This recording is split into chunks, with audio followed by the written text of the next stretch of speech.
কিভাবে আপনি সবার সামনে নিজেকে স্মার্ট দেখাবেন?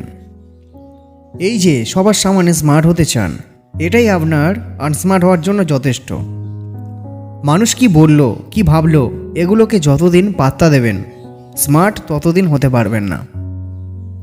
কিছু ছেলে আছে যারা জিন্সের প্যান্টের সাথে দামি শার্ট পরে, মাথায় জেল দিয়ে, দামি বাইকে নিজের গার্লফ্রেন্ডকে পিছনে চড়িয়ে ঘুরে বেড়ানোকে স্মার্ট মনে করে।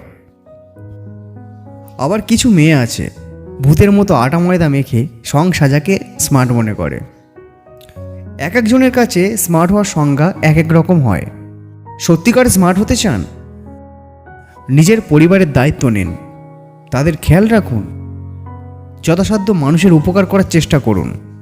উপকার করতে না পারলে ক্ষতি করা থেকে বিরত থাকুন। মুখের ওপরে না বলতে শিখুন। মানুষের ওপর নির্ভরশীলতা কমিয়ে ফেলুন। মানুষের থেকে এক্সপেকটেশন কমিয়ে ফেলুন।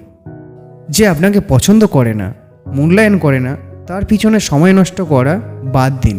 মনে রাখবেন, আপনি মারা গেলেও তার কিছু যায় আসে না। মিথ্যা বলা পরিহার করুন। মিথ্যা সকল দোষের ভাণ্ডার। কম কথা বলুন। যে কম কথা বলে তার শত্রু থাকে না। অতীত ও ভবিষ্যৎ নিয়ে না ভেবে বর্তমানে বাঁচার চেষ্টা করুন। মানুষের জীবনে ঘটে যাওয়া ভুলগুলো থেকে শিক্ষা নিন, কারণ আপনার জীবন এত বড় না যে একটা একটা করে ভুল করবেন আর শিক্ষা নেবেন।